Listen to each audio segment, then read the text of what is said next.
What's up, guys? Hey. Welcome back to Too Real with Mike and Jillian Rosado. We were recording this on a Friday. I know. Which we don't normally do. Fridays normally our day off. If you're watching on YouTube, you'll see my little finger... Air quotes. Air quotes. Is air quotes? Yeah, finger air quotes.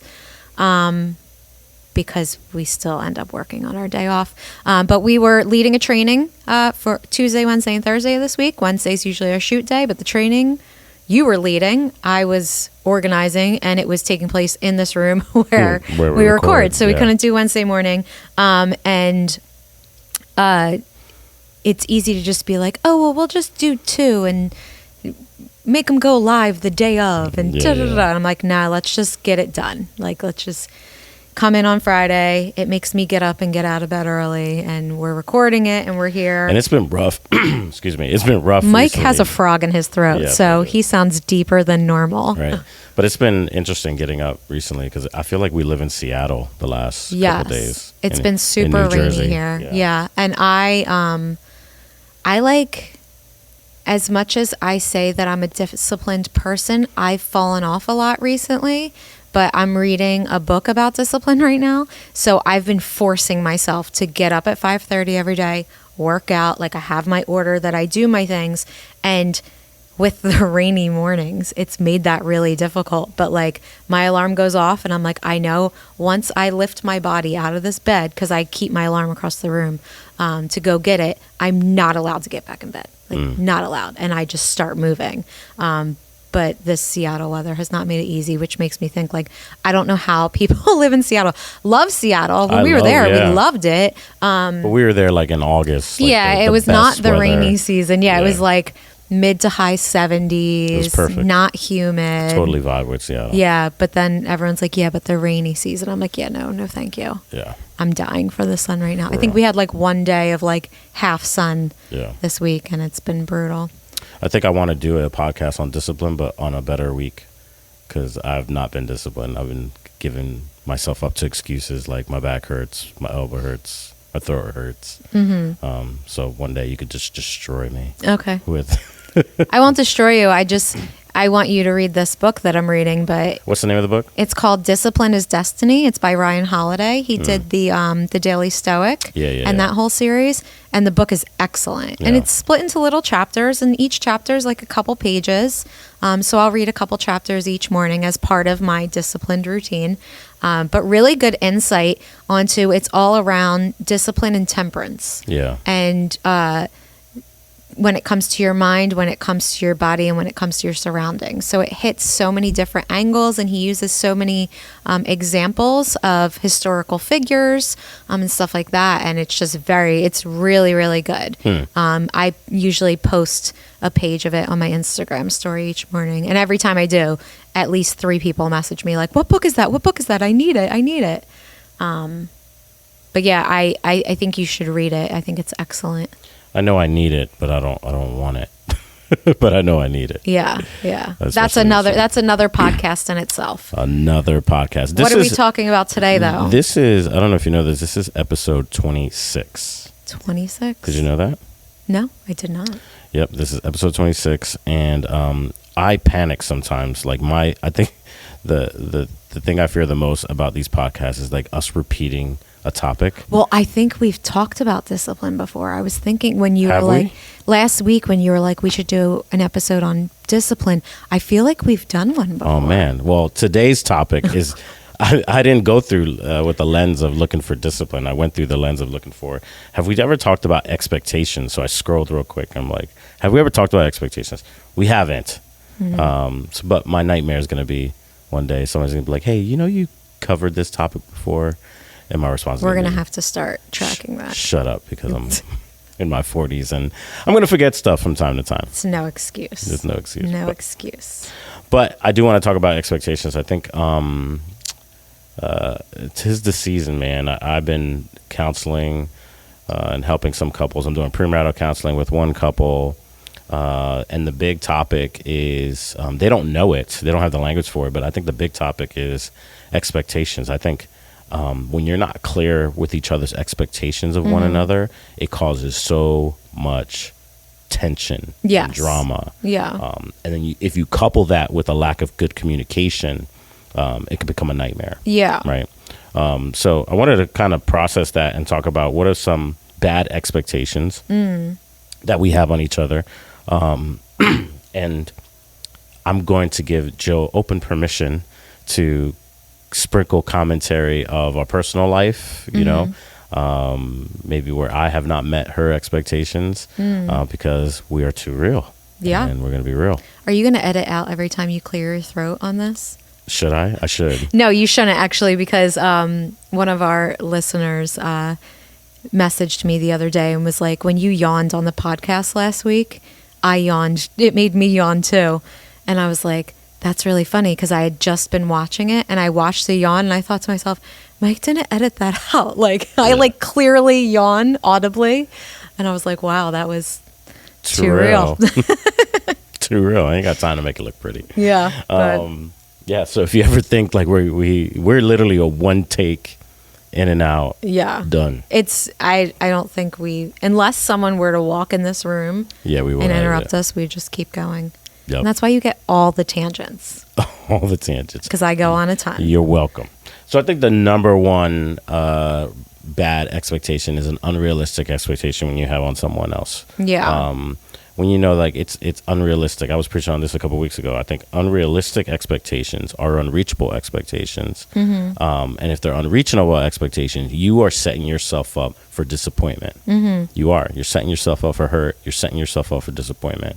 So that's better to have realistic. So, you know, things like mind reading, right? I expect you to know what I'm thinking. Not realistic, you know, or things like when you're problem solving, that one size fits all solutions. Solutions are very complex. Problems are very complex. So it's very rare that you're going to find this one size fits all thing, right? Sometimes you have to dissect it. Or if you have the expectation that you're never going to have conflict, that you're always going to disagree, it's very unrealistic. You're always going to agree. You're always going to agree, yeah. right? That's very unrealistic. You're going to have conflict. Even in the business realm, sometimes I'll say this, like when I started this organization, I thought my dream was I'm going to have an organization where if we were to close down on Sunday, we still have a beer together on Monday. That was a dream, you know? So I'm like, watch this. I'm going to have no turnover. We're going to be a big family. Wrong. It happened within the first year. there was turnover. And then, you know, for me, I have sometimes we have unrealistic expectations of ourselves. And this is me. And, you know, put me on blast. If I'm not good at something instantly, right, I don't want to do it. Like, I just want to do it perfect the first time. Yeah. And so, like, that's an unrealistic expectation that I have on myself. And it just doesn't really help you. It doesn't help other people. So just reel your expectations back to say, and ask yourself the question, are these actually realistic? Yeah. I mean, I could go down this list easily. Like, I'm the type that if I'm doing something, for example, I'm cleaning up the kitchen or I'm cooking or whatever, and the dishwasher's full and it's clean, I expect that Mike will read my mind and empty the dishwasher. And then sometimes I'm like sitting there and like he's looking up the newest AI on his iPad or whatever. Oh my God. And I'm like stewing inside. But like, why can't I just be like, yo, can you unload the dishwasher while I'm cooking dinner? Because there's an expectation. We've set an expectation where when one of us is cooking, the other one cleans up. Facts. That's something that we've set from the get. Yeah. So if I'm making dinner, Mike cleans, or if Mike's making dinner, I clean. But I'm just sitting there like stewing. And technically I'm cooking so he could clean, so he would have to do it anyway. But I don't know what it is inside of me. Like I'm sitting there cleaning or cooking. You're on your iPad like having a grand old time, and I'm like, why can't this dude just get up and clean the dishwasher or empty the dishwasher? You're going to do it at some point anyway. But like in my mind, it has to happen in that moment. Because it's like you're having fun and I have to do this. Yo, I'm finding this out right now. Now. You told me. Yeah, that's good. Yeah. That's good. Because meanwhile, in my head, right, like I'm not intentionally going, haha, I'm having fun. Yeah. And you got to slave over the stove. You're just in one of your ADHD modes. Not even that. Like, here's my mentality on that. Like, we have one of those, what do they call it? Galley kitchens? Like, I don't know if it's considered, but yes, it's galley style. yeah, you're moving back and forth between the sink and the stove. And in my head, I'm like, I'm staying out of her way. Yeah. And I know that she's going to be out of my way when I'm cleaning the kitchen because your job is done and my job starts. Yeah. That's my mentality. Yeah. Not that, oh, look at me, I'm looking at stuff on my iPad, dork. Like, you know what I mean? Yes, because I'm like, what the heck? I didn't know that expectation even existed. But that's unrealistic for me to read your mind and get into that. Yeah. You know what I mean? And how many times where we let those frustrations compound in a relationship. Yeah. Like, he didn't do this. She didn't do this. Yeah. And then the next moment, oh, look, they're not doing this. They're not doing that. And all of a sudden, you're like, what's wrong with you? Nothing. Yeah.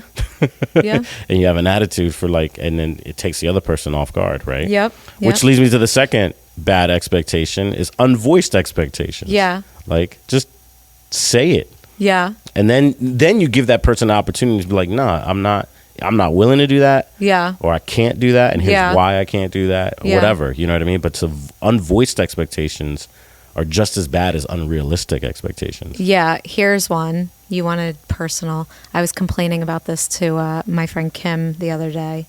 She was like, what's going on? I said, I'm just irritated with everyone in my house. And she's like, why? And this is fresh for Mike to hear. I'm like, I'm the type of person, like, if I have to do something, I get up early, I get ready, I prepare myself so that I'm not, like, rushing around at the last minute to get it done. I said, for some reason, especially when it comes to Hunter, who I have raised since the day he was born, so I didn't raise him to be like this. Everyone else in my house waits until, like, the last possible minute to wake up. And then they're like rushing through this and rushing through that. And like, it's so chaotic. And I'm just like, why is my whole household like this? It drives me insane. How does that make you feel? It does because like even with Hunter will set his alarm for 5:45. He used to be. Dude would pop up. I feel like you and Chase have infiltrated him. Dude would pop up and like have 50,000 questions and like have color commentary for everything and anything under the sun. Now he waits until his alarm goes off at 5:45. He needs to be out of the house at 6:40. He will lay in bed until like 6:15, and then he has to like mad dash, shower, use the bathroom, get himself together, brush his teeth, all stuff, and he's like rushing out the door. And I'm like, why does it have to be like that, guys? Like, it doesn't have to be this chaotic. But I've found myself like getting really frustrated by that. But it's also an unvoiced expectation because clearly we've never spoken about this until now.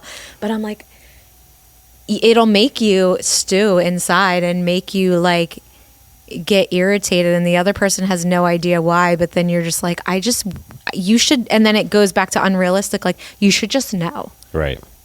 You should just do things the way I want you to do them. And listen, it's not just you with me; it's also me with you. Like sometimes, until I voice it, I won't even realize that it's unrealistic. Mm-hmm. Sometimes you need to voice it to realize, oh, that's unrealistic. Yeah, you know what I mean. Yeah. Or once you voice it, again, you give that person the opportunity to go, oh, dude, I just didn't know. Yeah. You know what I mean? Like I don't get a bonus point every day for pissing you off. Like, I just honestly, it was not on my radar. Yeah. Call me stupid. Call me careless, call me unaware. Yeah. But at least don't call me uncaring. Yeah. Because I just didn't know. Yeah. This podcast is just turning into my therapy couch lately. You're welcome. One day, wouldn't it be not hilarious, but for the listener and viewer, it would be hilarious. I feel like you said we don't edit it. Like we just one day on the podcast just started arguing. Like, you know what? I'm gonna publish it. They'd be like, these people are crazy. And then I'm gonna put a poll on podcast. Who won? Yeah. Oh my God, I would love that because I always win. Oh man, that'd be funny. But unvoiced expectations. Take the time. What I do in premarital counseling, I'll sit there and I'll go, this is going to be awkward. Don't talk to each other before our next session, but write down all of your expectations, every single one of them. Mm-hmm. Like, down to like, you don't ever expect to throw out the trash. If there's boys in the house, they throw out the trash, right? Yeah. Or down to financial expectations. Yeah. Sexual expectations. Yeah. Some dudes are like, the bride to be, finds out right in that moment when the guy's like, oh, I expect to have sex at least 4 times a week. And she's like, what? You know what I mean? Or something to that nature, right?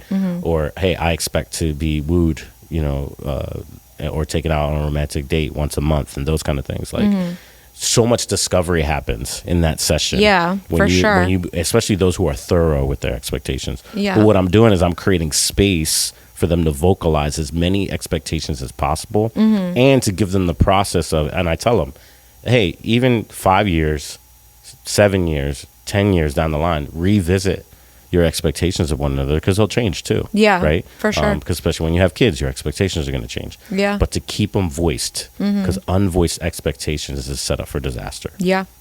I think another one is on unclear expectations. So, slow down and make sure that person just didn't hear your expectations, but clearly understood it. Yeah. Right. Because as a boss, I experience this a lot where I told them this already.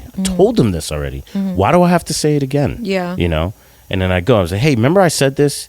Oh, yeah, but I thought you meant this. No. Like, you said yes, you nodded, you said okay. Yeah. And then, you know what I mean? Like, and it makes me so frustrated, but then I got to take a couple steps back and go, what was I completely clear? Yeah. And I catch myself, because most of the time when I have to state an expectation, it's usually in the midst of chaos. It's in the midst of frustration. It's in the midst of, there's just a lot going on.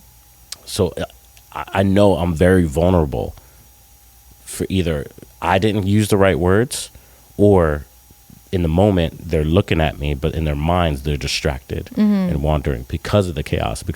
So I got to sit down and not treat them like they're a child, but make sure that I'm clear. Yeah. Yeah. And at times we run into that too, where, we sit there and say, here's an example. Hey, we're going to record the podcast tomorrow morning. Yeah, we're going to record the podcast tomorrow morning. Cool. Moved on. We never determined the time exactly. We just said the morning. We never said, hey, by this time. No, we did not. I actually put it in our calendar. Well, I didn't look at the calendar. Well, that's your problem. Who looks at the calendar at night? Did you probably put it in at night? I put it in when we decided we would do it in the morning. I look at the calendar before I go to bed every night, so I know what my day looks like, and then I look at it again in the morning to remind myself. So let's talk about that expectation, because you get mad at me when I pick up my phone before we're going to bed. Because you're like, don't read your email, don't do this, don't do that. Because 9 times out of 10, you're reading your email, you're not looking at your calendar. Facts. So, right. Debunked. Okay, not debunked. Not debunked. That's unclear expectation. Because you say your expectation is not to look at my phone, but what you really mean is don't look at my email. Yeah, what you would want me to prevent you from working at 10 o'clock at night. But what you want me to do is still look at my calendar before. Just be aware of the calendar. Yeah. Boom. Yeah. I can see how that's unclear. Thank you. We're wired very differently. We are. Extremely differently. Extremely differently. And obviously that frustrates you. Let's go into high expectations, because I have a lot of them. Yes. Another, number 4, I think the other bad expectation that you can have when you have too high of expectations. People with high expectations typically expect a lot for themselves and others as they aim for excellence. Can I disagree? Yeah, go for it. I think that high expectations are fine when they're communicated well and agreed upon. Okay. But if it's a high expectation that there's no communication and the other person's like, yeah, I'm like, if I were to be like, Mike, I want us both to get up at 5:30 every morning and I want us to work out and this is why and blah, blah, blah. And you were like, you know what? Like, that makes sense. I'm in. Let's do it. Right. So it's communicated, it's agreed upon. It's a high expectation, but it's to better yourself or whatever. I think that's fine. If it was like me in my head, you should get up at 5:30 in the morning, work out every day, and you weren't doing it, and then me getting mad at you. Like, that's a high expectation that hasn't been communicated, hasn't agreed upon. I feel like, and I say all of this for this reason, I feel like I see in my social media feeds lately, like, people just, they have too much high expectations on people, hustle culture, and it's like, yo, like, I have high expectations upon myself, and that's because I want to do better, I want to be better, and I don't think there's anything wrong with that, because none of the expectations that I have for myself are unhealthy. Yeah. I know when to rest, I know when to pause, like all of that stuff. I think if you have high expectations on someone else, like, okay, these are the rules of our house with our kids. And you know what? Some parents are okay with their kids drinking. We're not. Yeah. Some parents are okay. Yeah, my kid's going to try pot, whatever. We're not okay with that. Those are the expectations in our house. We have discussed them with our children, and they agree upon them. And so I don't think that that's a case where I don't think that high expectations are a bad thing. Yeah. Now, if we were like, I expect you to only do this, and never said anything to them about it, they have no part, and then they'd be like, that's a little ridiculous. Yeah. Maybe I should say, this is good. I think when I'm talking about high expectations, I'm talking about when you expect close to perfection. Mm-hmm. Like, they're realistic things. Like, so we expect a high expectation of straight A's from our kids, right? Mm-hmm. But like, if they get a B, mm-hmm. right, that we don't like. We've always said to them, you may get a B or a C on something, but if I've seen you like put in the work and really try, right. I'm more looking at your effort rather than your accomplishment. Right. Granted, like, Hunter had a history quiz this week, and he's like struggling studying for it, but he's sitting there, he's making his flashcards, he's asking you, because Mike's really good at mnemonic devices, asking Mike for help with that. I'm going over the cards with him because I'm terrible at history. And I don't know his grade yet, but if he did not do well on it, I'm not going to be as mad as if he'd put in zero effort. Right. Because we've had instances where he completely bombs a test, and I'm like, bro, it's not even written in your agenda book. Like, you didn't study. Like, there's no excuse for that. But like I saw this kid working hard, asking for help, doing what he could. So if it has a less than stellar grade, I'm okay with that. I'm not thrilled, but I also said, he has a habit of just memorizing what he needs to know. And I'm like, there's also guidance with that. Hey, in the future, it may be helpful with history to know the whole story, know the context, not just memorizing what you need to know for the quiz, because that's not full understanding. And when you have full understanding, that lends itself to a better result when it comes to your quiz. Yep. Maybe pay attention. Are you paying attention in class fully? Right. Are you having conversation when the teacher's talking through things? Like, these are ways that you can improve. But I still did see you do really well or try really hard. Right. So. Right. Like, it's about like the pursuing perfection thing, mm-hmm. right? Like, we say, like, there's a big difference between perfection and excellence, mm-hmm. right? So a good high expectation is when you're pursuing excellence, and excellence is doing the best you can with what you have where you are, mm-hmm. right? So we're never gonna, like you said, if we see our boys, if we see our employees, if we see each other, like, you grinded, you did your best, and it is what it is, right? Mm-hmm. We're still going to celebrate that, right? Yeah. But the perfection of it, like, it's realistic to get an A, but if you don't have that capacity in that season, in that time frame to get an A, but you got a B, you got a C, you know what? We're still going to applaud you mm-hmm. for that. We're going to mm-hmm. applaud the effort and the tenacity towards that. Yeah. But that's where, like, when somebody has this, like, this sense of everything has to be super perfect, super polished. It's all about performance, right? Mm-hmm. We see that sometimes in parents, mm-hmm. And there's like, their kid has to be the valedictorian, and they have to be the captain of the football team, and they have to do this, and they have to do that. And there's no room for discovery or mess ups mm-hmm. or, figuring out your capacity. Mm-hmm. That's when that expectation gets bad. But I agree with you. You should push your kids to have a high standard. Yes. Right? Yeah. Definitely have a standard and a standard of excellence. But when I say high expectation, it's that almost like that it is kind of unrealistic in a way where you expect close to perfection. Mm-hmm. It's like, I'm okay with nobody's perfect. You know that in your head, mm-hmm. but like, fine. You can't hit 100, but a 99.8 mm-hmm. every single time. Yeah. That's not fair. Yeah. You know what I mean? Mm-hmm. And the last one is low expectation. This comes from people who've been hurt in the past. You've experienced a lot of disappointment and devastation. And so you just walk around having very low expectations of people. And you think that's healthy. And you think that's a way to guard yourself from future disappointment. But you're expecting the worst every single time because of your low expectations, right? So I'm not going to expect much from you in this relationship. I'm not going to expect much from you with this job, just in case I need to just quickly fire you. And you're always looking for the worst. You're always, I say this all the time. You could walk into the cleanest room with a white glove and still find some dirt. But it doesn't mean the room's not clean. Yeah. And so I think you miss out on seeing someone in a more positive light. I think you miss out on the beauty of some relationships and learning from people when you walk around constantly having low expectations on everyone. Yeah. And I think and you may have said this in the prequel. It's Friday morning and I'm a little foggy to this point. It's easy. I feel like having low expectations is probably the one that people may struggle with the most. So for you, do you feel like you struggle in that sense? And if so, like, what are things that you do to combat that? I do that. I don't have low expectations. Oh, I hate that you asked me that, but I'm going to answer honestly. I don't have low expectations in regards to like my organization or employees and those kind of things. I do have low expectations in regards to friendships. Because I was just talking to someone the other day about this. Like, I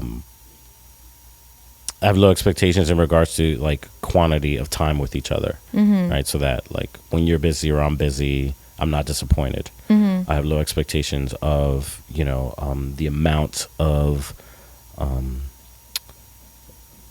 of vulnerability I'm going to give you, because honestly, I'm afraid that you're going to leverage my vulnerability later on to your advantage, And so the way I combat that, honestly, is